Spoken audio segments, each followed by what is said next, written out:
Well, welcome to another Unstoppable Mindset podcast episode.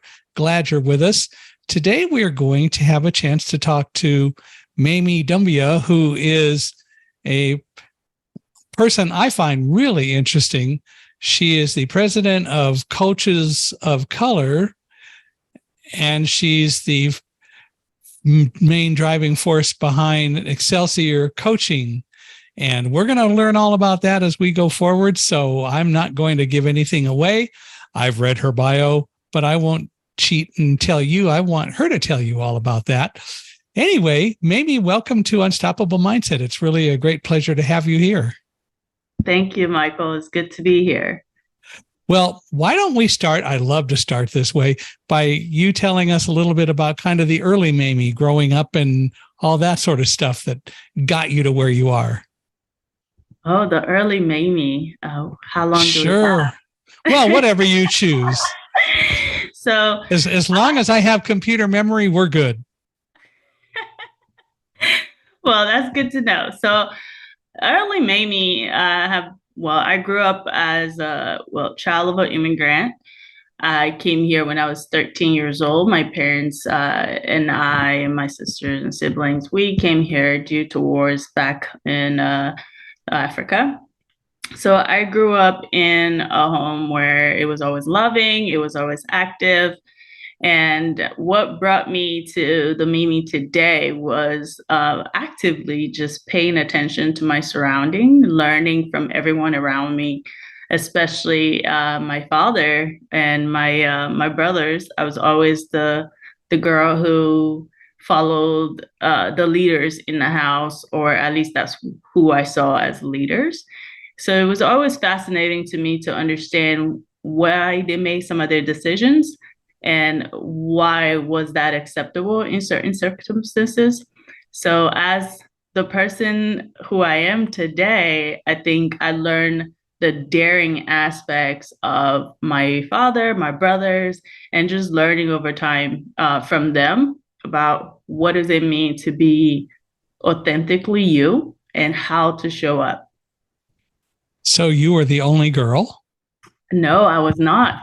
I was actually the youngest of 7 at the time. Wow. 7 siblings altogether. Yeah. That was at that beginning stage. We're about 11 now. Wow.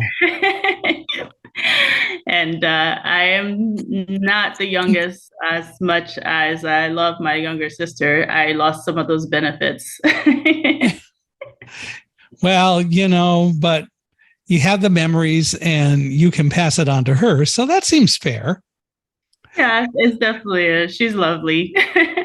But you moved to the U.S. when you were 13? I did. So you have memories of what it was like in Africa, I guess.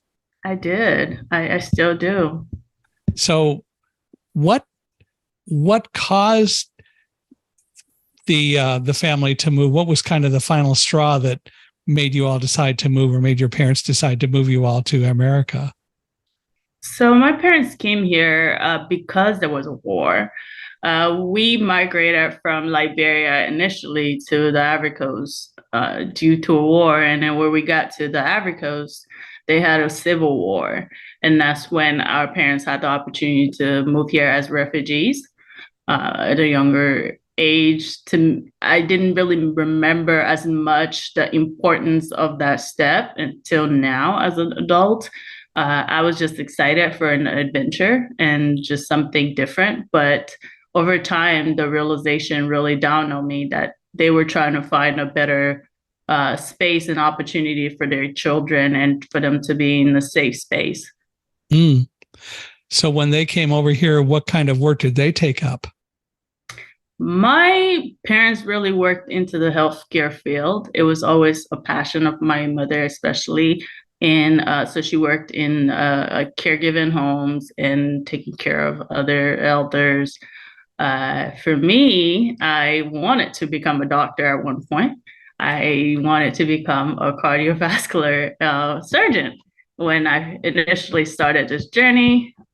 But as an immigrant, a lot of times you probably hear the story, this is something my parents thought I should do because, of course, we want the kids to succeed. So we always look for things that mean success to us. So it was either become a lawyer, because I used to talk and I was very challenging in my speech. I always liked a good conversation. And it was either that or become a lawyer, be a doctor or a lawyer. So those were my two options.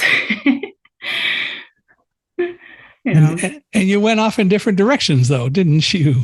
Completely. I actually started doing pre-med when I went to Portland State University. I thought that was the path for me. I always had a fascination for the psych field, however. So even though I did the pre-med, I was always attracted to learning about human behavior. It was something that I couldn't shake off. But I also wanted to do business, and I was just in between as a college student. I was just wanting to change my major to this and this and that. I just wanted to do everything at once because for me, I'm going to change the world. That was the mindset I had, and so just limiting myself to just being a doctor or a lawyer was very hard for me because then it means doing one thing, at least for how I saw it, for the rest of my life, which was something I wasn't ready to do. So what did you end up majoring in? I majored in business first. I went for business and management for my bachelor's. Later on, when I went back to school after I left the military for my master's, I wanted to do psychology, but then I spoke to my academic advisor, and she was like, there's an opportunity for you to do something of, take all these things that you like and enjoy and really put it into one field. And she introduced me to the IO field in industrial and organizational psychology. That's how I discovered that field. Good counselor, huh? Actually, it's not clinical. So it's no, but I mean, the counselor gave you good advice. Yes, she did. She was really wonderful. And she was also a coach and definitely coached me through a lot of those nitty-gritty challenges I had trying to figure out what to do next. So did you go into the military out of college? I did. I started my program. So here's a kickback. I went into my associate degree I did in criminal justice. So when I joined the military, I wanted to go that route initially, but then I was open to so many opportunities and so many things that could be done. Because the Army, a lot of times we think the only thing, at least from the people I've encountered, that wanted to, once they were out, they were like, I'm going to the police force, I'm going to go into law, I'm going to go into these different things. So because I left the pre-med program, the next thing was, all right, I might just be the lawyer that, my parents wanted me to be. So I went into getting an associate in criminal justice at that time. But I went back and got my business degree after that. And that's the trajectory that brought me that far. But yes, I did do the program for a little bit, left, and then came back to complete the rest.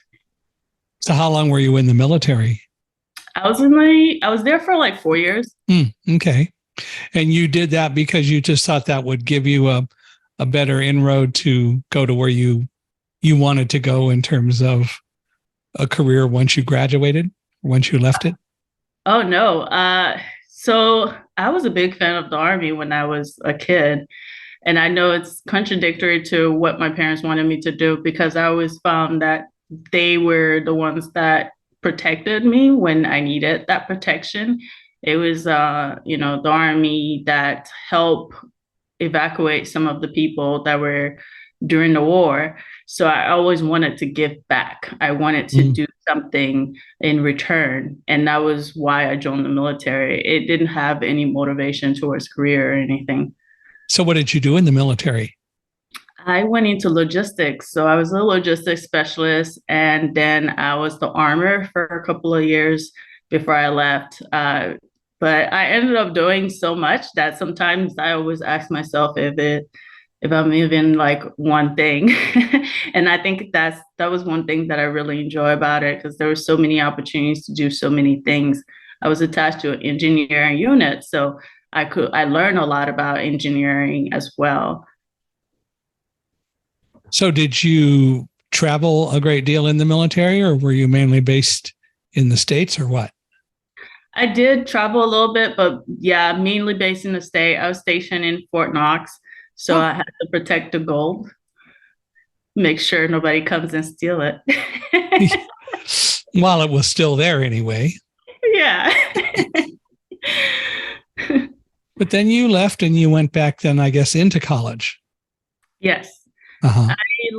When I left the Army, I came back into the corporate world. I started back in the logistic field because that was what was familiar. After 4 years of doing that, it was good to go back in that. But there was always something telling me there's more that I could do. There's something more that I aim to do. So I went back to school to see how I can develop myself even more as a leader and as a thought leader, actually. And so that got you into industrial organization. It did. So you eventually got through school and did all of that. And then what did you do? While I was in the program, I wanted, again, there is a bug in a lot of military folks, they would tell you, is to do things to give back. Mm-hmm. And I switched and pivoted into the nonprofit sector while I was in school. And during that, I also observed leadership, right? It's always been that thing that I always looked at to see the trajectory. I always told myself, I don't really mind what I do as long as I have a good leader guiding me. And that was something that I held strongly to. So while I was in school, I really looked around and I thought the nonprofit sector would be that place where I can help and, grow and make a difference in the world. And while I was doing that, again, my counselor also shared with me coaching. I think I mentioned she coached me, and she was telling me there are opportunities to become a coach and to really help some of these leaders in the spaces that I was in. So that's how I kind of transitioned to that a little bit. Okay. So you started going into coaching fairly early in the world then, compared to some. I would say, and often actually now when I sit back and consider my journey in coaching, I realize that it started very, very early, and I didn't have a word for it, or I didn't have a very strong description for it initially, because I always saw it as, I'm just helping somebody out. And I didn't see it as something that is valuable in that I'm actually making an impact in someone's life. It was really brought to my attention because I had soldiers and we had coaching, and definitely organizational coaching and professional coaching are different. But I did have that experience where I was coaching and mentoring some of my soldiers. So coming out and doing it professionally, I was really excited about that opportunity. So how long ago did you start professional coaching? So I officially got certified through the ICF. So I started at least 3 years prior, but then I got certified in 2017 with the ICF. And I started learning their coaching model and approaches to coaching. So tell me, what is a coach from your perspective? I love to ask that question because I think there are a lot of different views as to what a coach is, but you have become certified and so on. So what is a coach? I see a coach as this ground guide. And I'm not sure if you're familiar with, when you're in the plane, there's this ground guide that is like directing and showing which way the plane could just pivot or tilt or turn. So I see a coach as that person that is there and carrying that journey with you and supporting you through that journey without inserting themselves into it and not making it about themselves, but making it about you and your growth and your development. Really, it's someone that is really caring about your success without having any stake in it. And so the idea is you're essentially, as you said, a guide. Yeah. Which certainly makes some sense.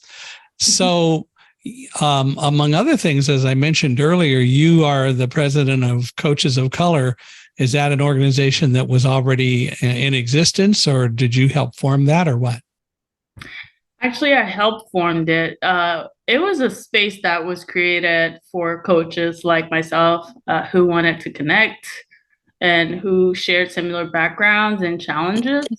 We were looking for some group of people that share those similar experiences, of course. And it started in 2019 when we were just talking amongst ourselves, looking for, mentorships, especially in the coaching field, looking for people that are having these challenges and really talking it through.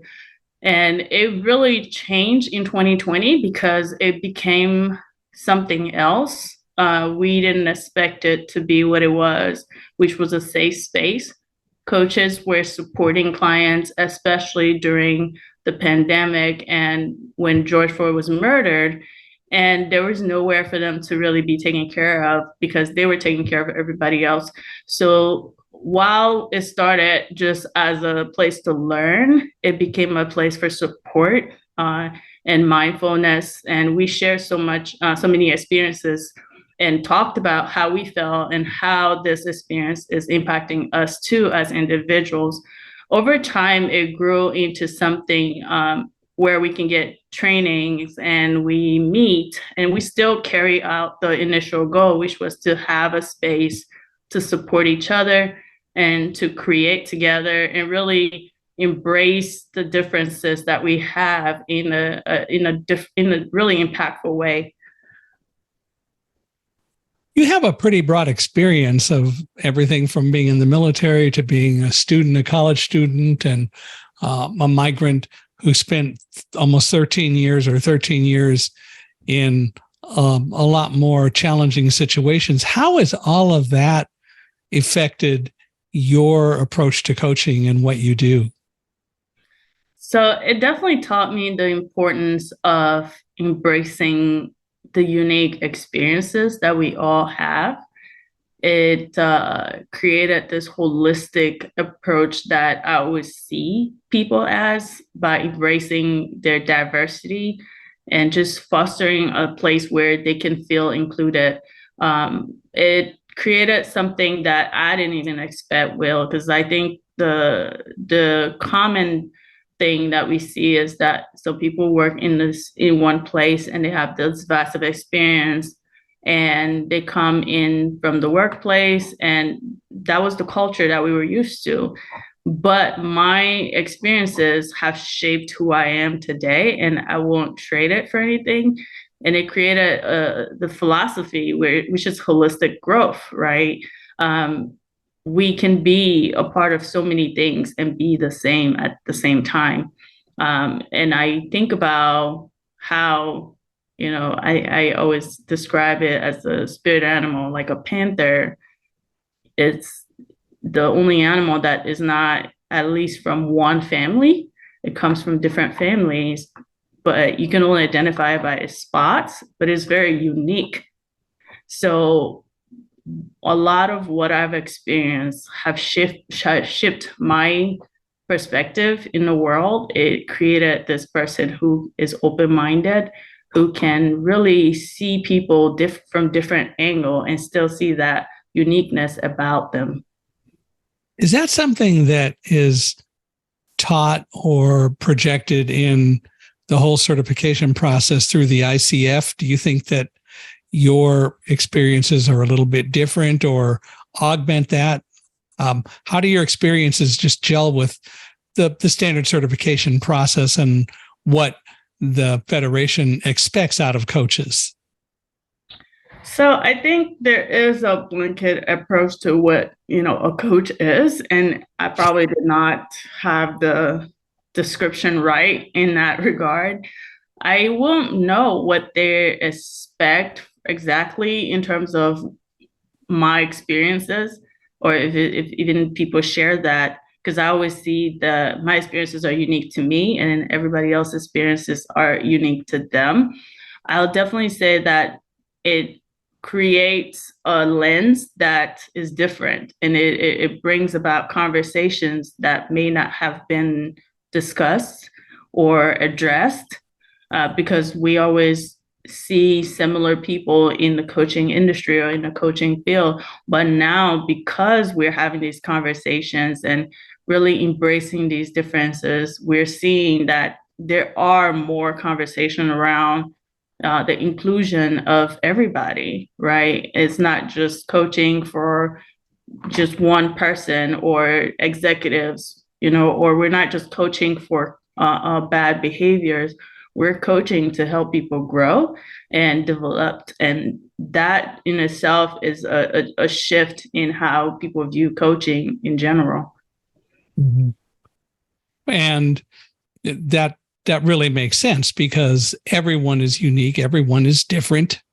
Although there are a lot of things that we share and there are a lot of similarities, but I think it is important, and it's what I'm hearing you say, that it is important to recognize and understand people where they are, and that you oftentimes have to adjust exactly what you do to address the specific needs or the issues of a particular individual. Absolutely. So you have had a fair amount of coaching experience now. I'd love to hear a few stories about coaching and how you've made a difference in people's lives, because I think that's obviously ultimately why people seek a coach, because they want to be guided and maybe do things in a different way or become better than they are, or they believe they're going to become better than they are. So what kinds of stories can you tell us? So I could share maybe two stories about two different leaders that I've coached. One of them was a team leader, and one of them was just an organization leader, individual contributor. The individual contributor was someone that was trying to influence and manage up, especially when you don't have direct reports. You are mostly relying on yourself in being resourceful and having the ability to really move things, and especially if you have projects, you have to really work on that.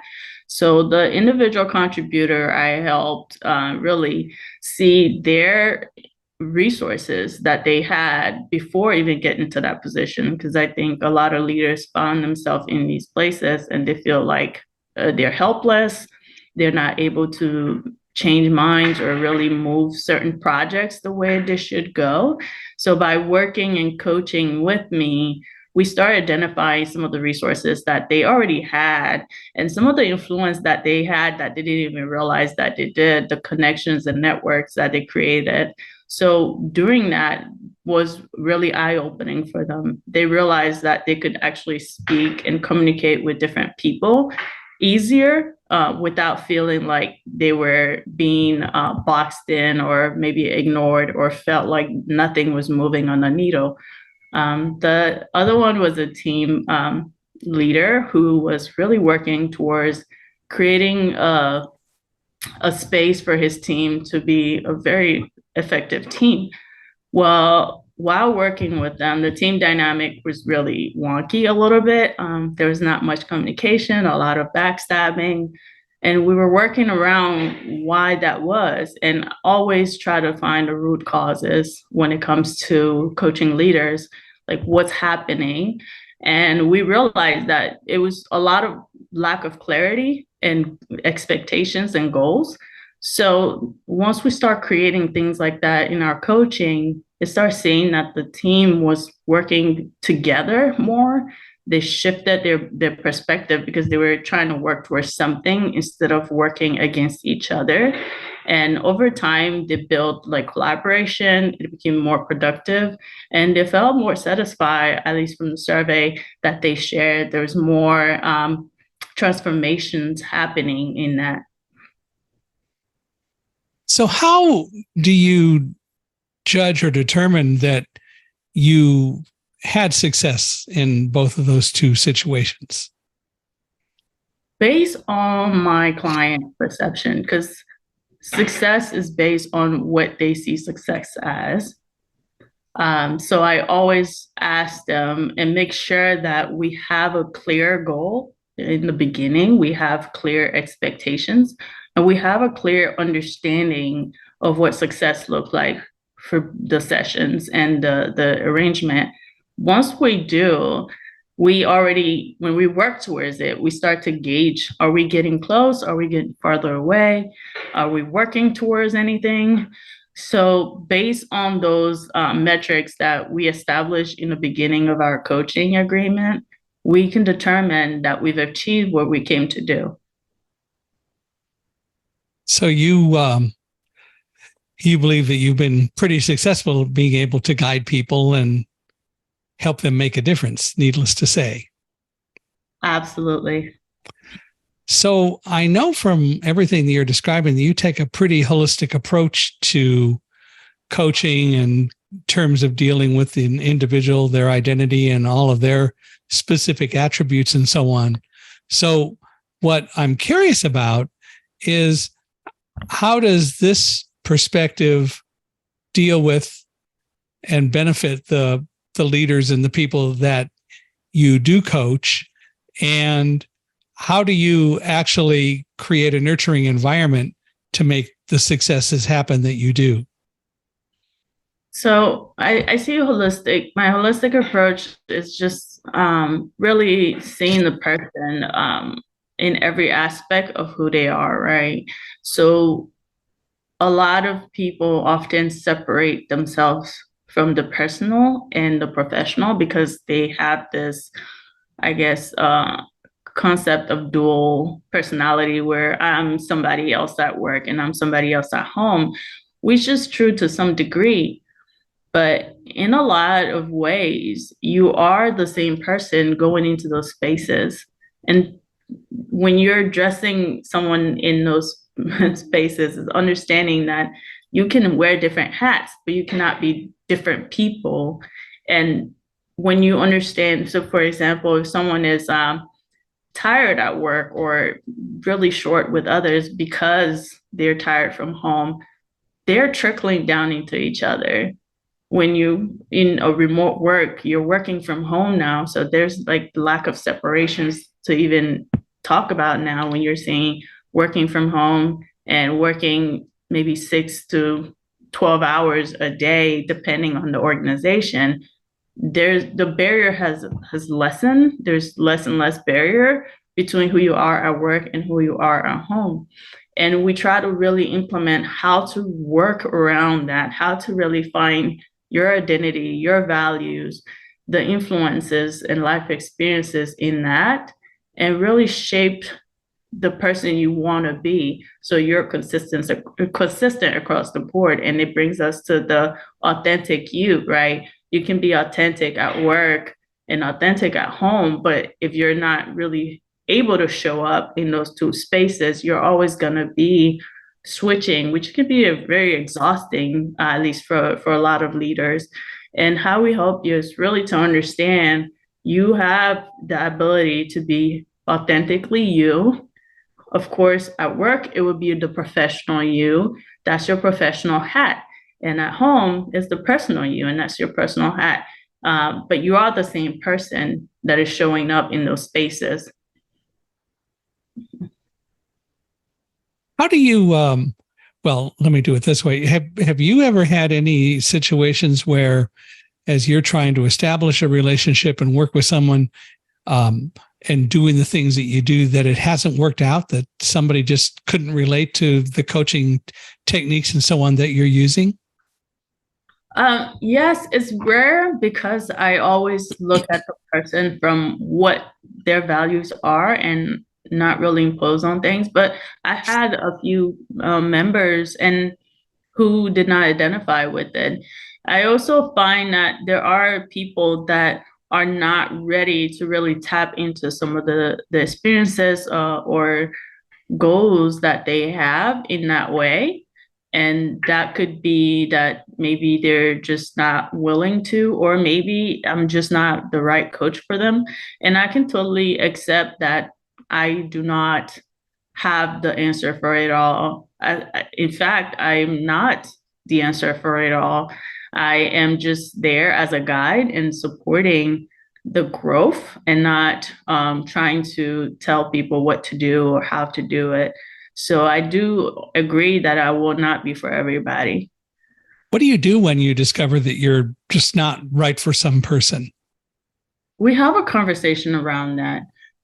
We have a conversation around what they really want and how do they want to see success, right? In back to establishing what success look like.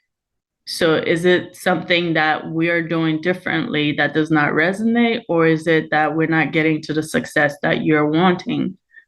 So clarity definitely is important in this case. If the client is not clear, sometimes it's kind of hard to guide them for anything.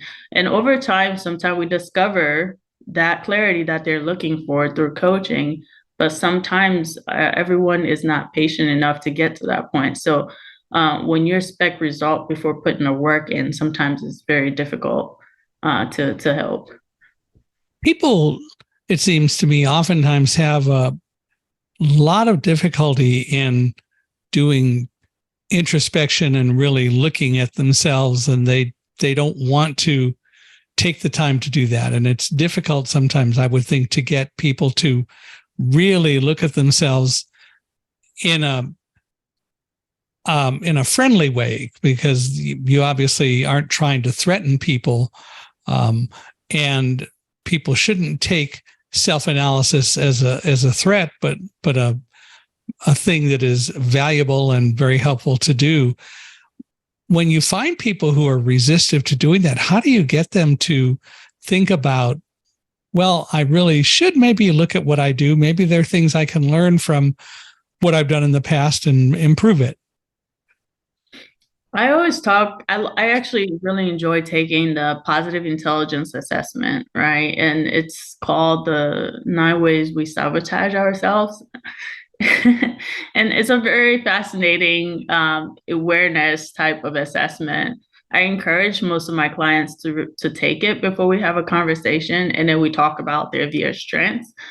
A lot of times, starting a conversation that way always bring us to, this is surprising, or this is not true, or this is really accurate, but it's helpful to see it. We can have a conversations around those things. And I think in terms of self-awareness, it's really important to also know when to really have those conversations. Not everyone is open to having the conversation around that, especially if they don't feel like it's relevant to them. So I have a group of coaches. Again, Coaches of Color and Culture is a group of amazing coaches that I can refer to and always go back to. And if the client feel comfortable to work with another coach, definitely refer them to that coach and be open to have that conversation. Because again, it's not about me, it's about their growth and their development, and whatever that's going to help them. I definitely be open to like hearing what they think and how they feel, and like pushing them or directing them to the right sources. Have you had some people in your life that you regard as really great mentors who help you shape what you do and why you do it the way you do? Yes. So my first mentor was my father. He just sitting down and listening. My dad was one of those people that would be last to talk because he listens to every like side of the story to really understand what he's gonna say. And sometimes it's just him listening that was really helpful.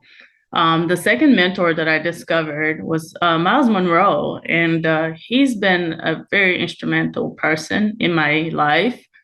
He's of late, but I absolutely learned so many things from him in terms of just leadership, uh, being a change agent, and just being a person in the world, really. His approach to leadership was very insightful because he sees that we, at least from his doctrine, was like we can all be leaders in the places that we are in. It's just a matter of our mindset around it. And in recent years, since I moved to Texas here, I've had some really amazing people that have been, guiding me. Someone like Lisa Ong, she's a diversity coach, and she's been a really, really instrumental person to my move here and helping me navigate the land of Texas, moving from Portland. And Nick Dillon has also been very, very instrumental in my growth as a coach. So those are the people that I really admire. I see the work and the fruits of the hard work that they put into this industry and how they are shaping it in their own way. So you've, I think, like most of us, definitely had a lot of what you do shaped by other people, and that's good. We should be open to that. When you're coaching people, you talk a lot about psychological safety and creating a safe environment. How do you do that, and how do you know that you're having some success at making that happen in any given case? I always tend to be more of a listener than a speaker, even if I don't speak a lot. And I think a lot of times it's viewed as you have no opinion. But most people are not wanting you to have a solution at all times. They just want you to have an empathetic ear and to just listen. So in my coaching, I always take time to really create that space by listening, by offering my space as like, this is your space, right? This is where I want you to feel safe. So whatever you choose to share and discuss here will be here and is not going to go anywhere. And I want you to know that I'm listening and that I will be empathetic, but I'll also be direct with you if you want that directness. So it's an ongoing process because it's never perfect yet, right? It's something that I just got to keep working on and hope that the people that come into that space feel that way, because that's the environment that I am trying to create, is to really make them know that this is where they are in. So what happens in Xcelsior Coaching stays in Xcelsior Coaching. Yes. To say the least. Typically, how long do you coach someone for? Do you have people you've been coaching for years that they just continue to want to come and have that interaction with you and that they value it? Or does it usually end up being only for a few weeks or a few months or what? So I've had coaching clients that I've worked with for 6 months to a year. And I have members that will always come back. I actually have another member that I'm about to work with again, who I've coached a few years back, and they're like, hey, I'm in another position. We worked towards that one before, and now I'm trying to go to the next one, and I need your support on this. So I want us to start our agreement again. So it varies. It's not always a straight path, because most of the people I work with are always in contact with me, always send me messages about some of the changes that they are going through and how they want to work with me again in how to really create a clear path forward.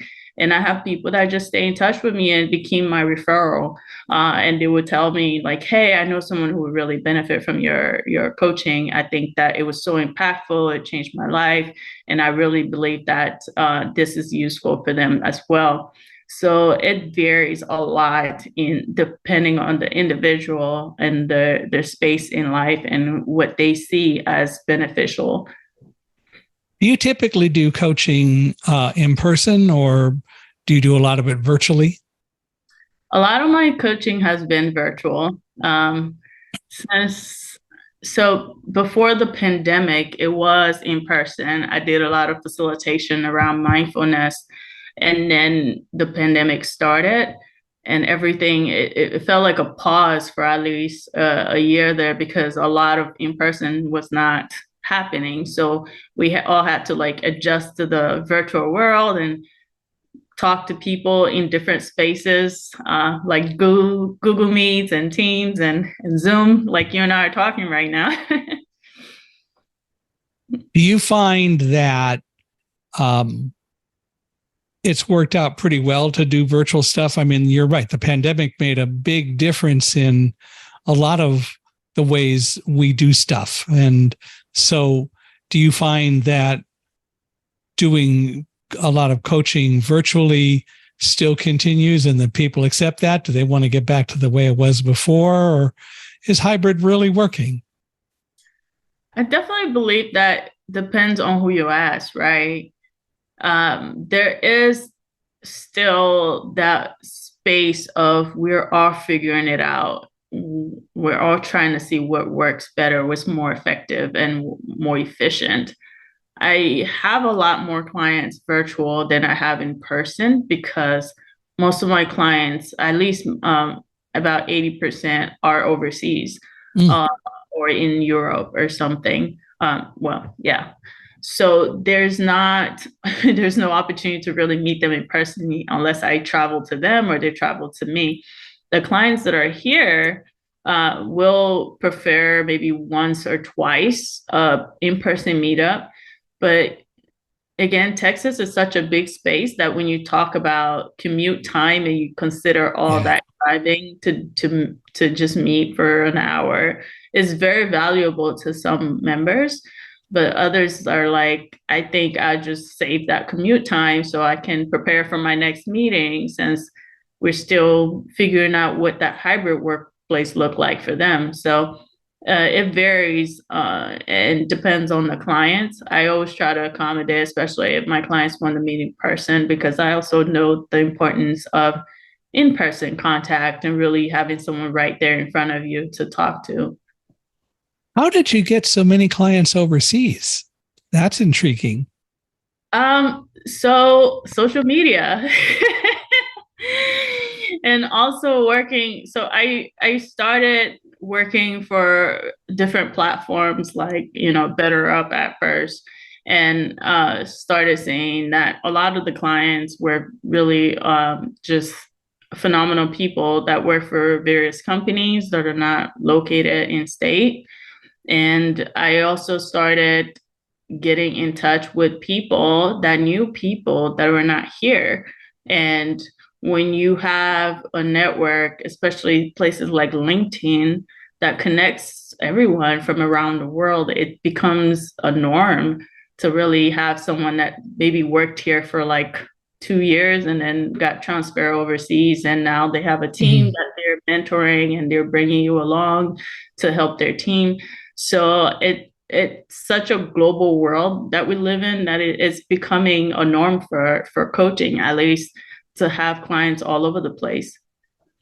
Yeah, the world is definitely becoming smaller and everyone is closer together in a lot of ways. And the whole electronic media process, the internet and so on, has made it a lot easier to be more deeply involved with people in other countries or parts of the world, hasn't it? Absolutely. It definitely became smaller in that regard. Well, so you've been doing Xcelsior Coaching for a while. What other kinds of activities are you involved in addition to coaching? I am a big learner. So I'm studying. I went back again to school. I have been asked by my family, is this the last time? I think this will be the last time. But I'm going back. I went back for my doctorate in industrial organizational psychology. And I also been serving on community boards, supporting again, coaching in the ICF. I'm on the committee for DNI. I am on a community board for Africans supporting Africans. I am on a lot of boards, just trying to give back.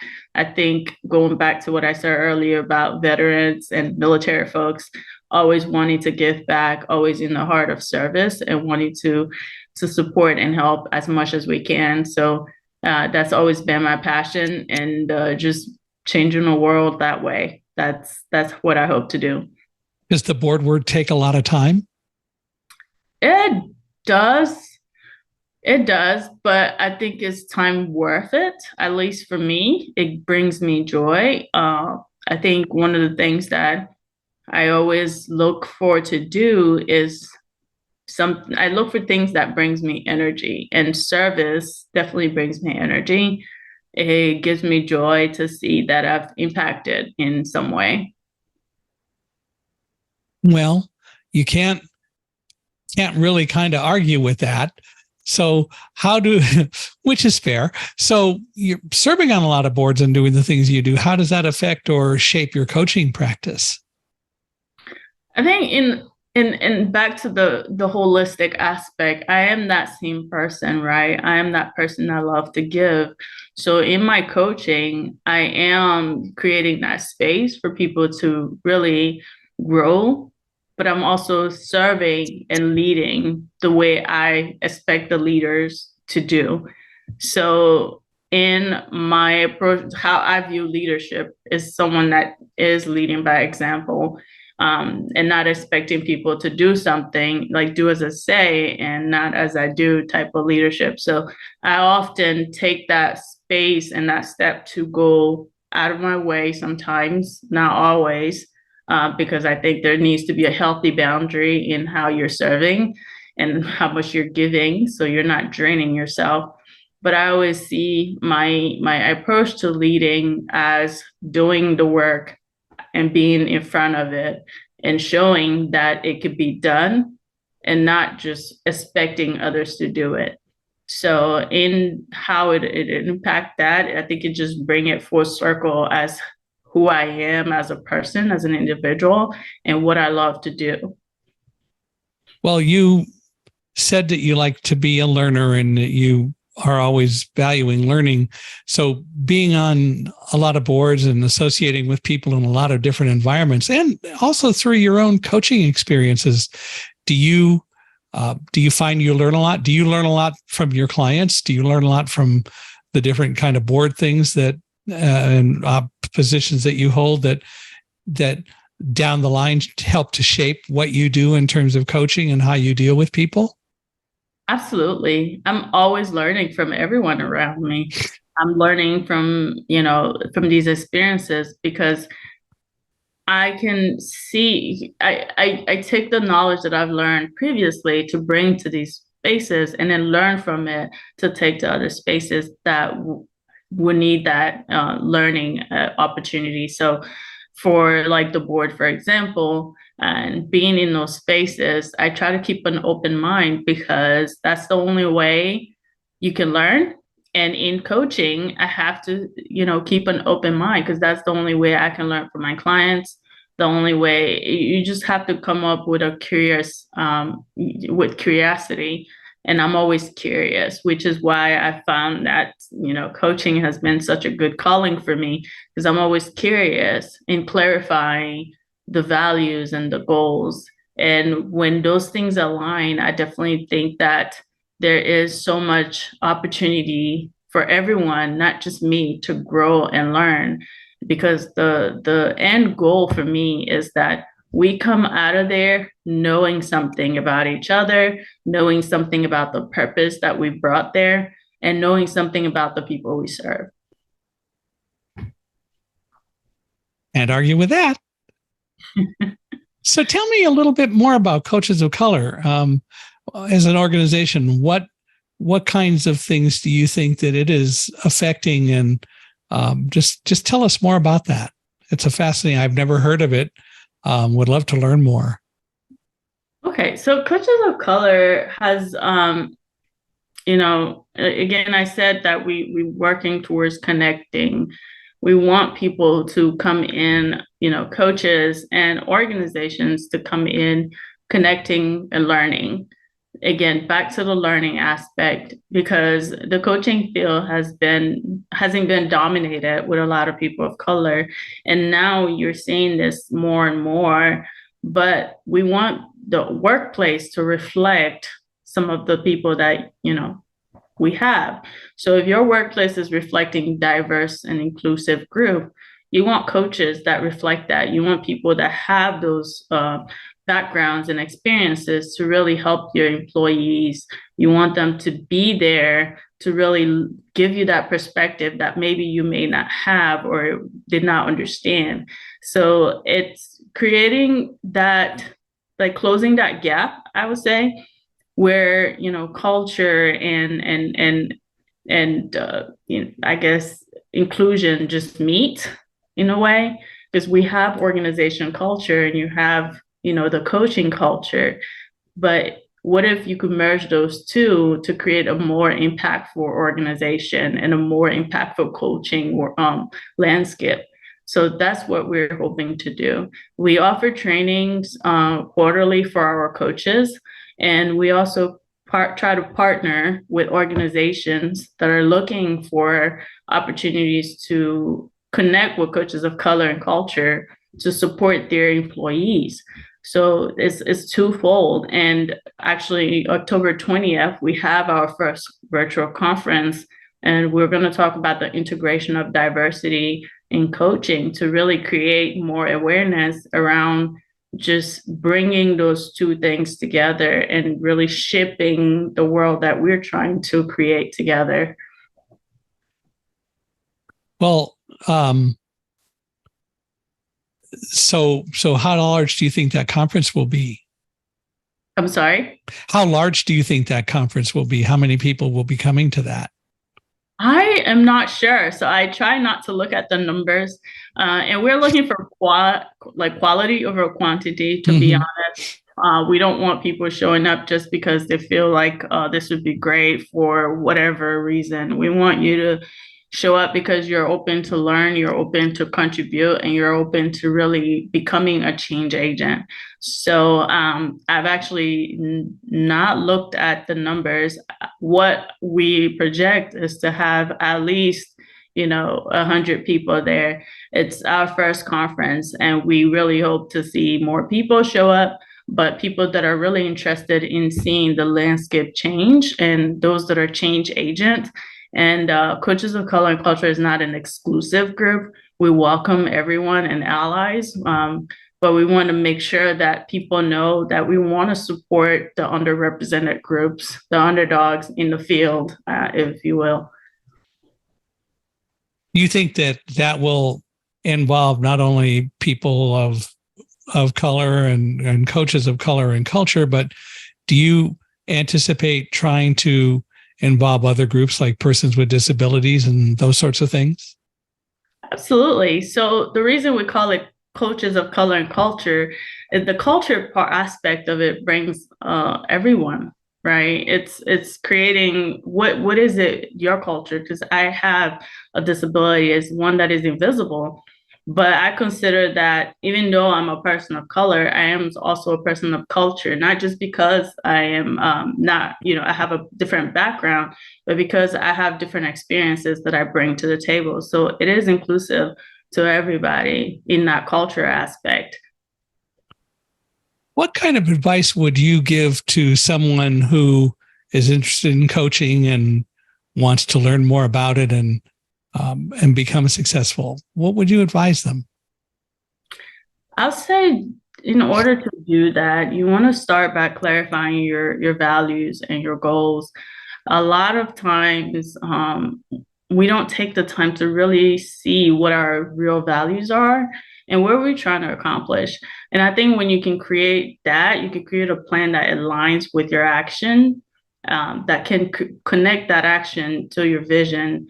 And lastly, like just really find a support group, find a network, be persistent, find mentors, and find, I call them destiny activators, right? Those are people that are just there to support your dream and that are there to really increase, whatever you're lacking in terms of capacity. So they're there to support you. So be persistent in pursuing your aspiration.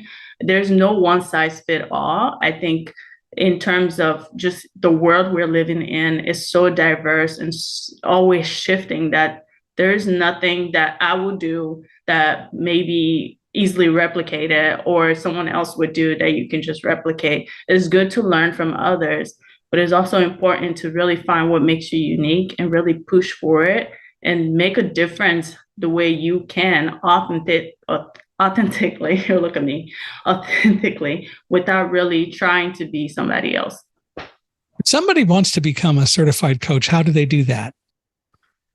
It depends. I've seen coaches that are not certified in the ICF, but have other certifications. So I have 2 certifications. I have the certification with ICF, and I also have a certification with the EMCC Global, which is the European Supervision Mentorship Program. And I am a team coach. I'm a certified team coach through the EMCC Global, but I have my professional certified coach certificate from the ICF.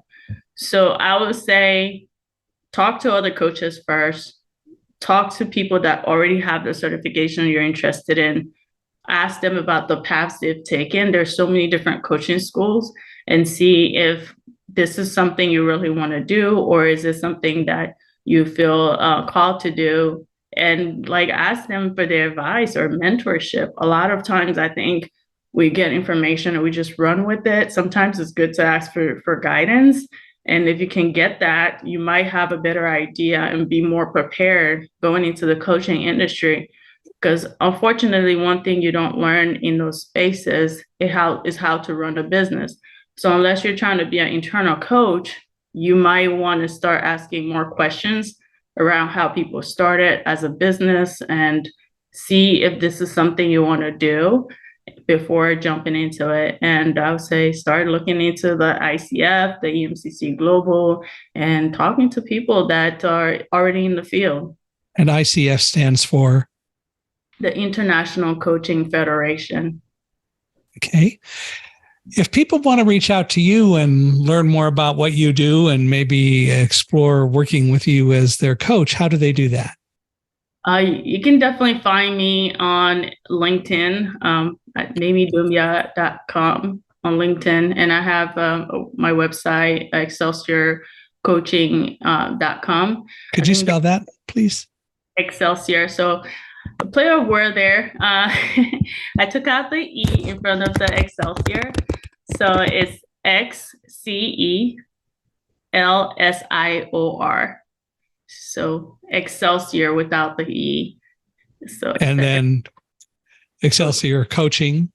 And the best way, the fastest way at least, is to email me at teams@Xcelsior, Xcelsior coaching.com. Team@XcelsiorCoaching.com. Well, great. Well, I hope people will reach out. You clearly have been very successful. You are doing good work. And I think that it's important that be recognized. And I hope that people will find ways to explore working with you if they need a coach. So you all know how to do that now, and I hope that you will. I want to thank you for being here with us, Mayme, and I also want to thank you for listening out there, wherever you are. I'd love to hear from you, love your thoughts about today's podcast. Of course, as I ask people regularly and will continue to do so, please give us a 5-star rating wherever you are listening to Unstoppable Mindset. We appreciate it. If you'd like to reach out to me, love to hear your thoughts about today and just in general about our podcast, please feel free to email me at Michael H.I., Michaelhi, at Accessibe, ACCESSIBE.com, or go to our website, www.michaelhingson.com/podcast. Michael Hingson is MICHAELHINGSON. So www.michaelhingson.com/podcast. But again, please give us a 5-star rating. We appreciate it. And one last time, Mayme, I want to really thank you for being here. This has been most informative and I think very instructive all the way around. And I hope that people learned a lot from what we discussed today and that it will be good for them going forward. Thank you so much for having me. I really appreciate it. And I enjoyed our conversation as well. Appreciate it.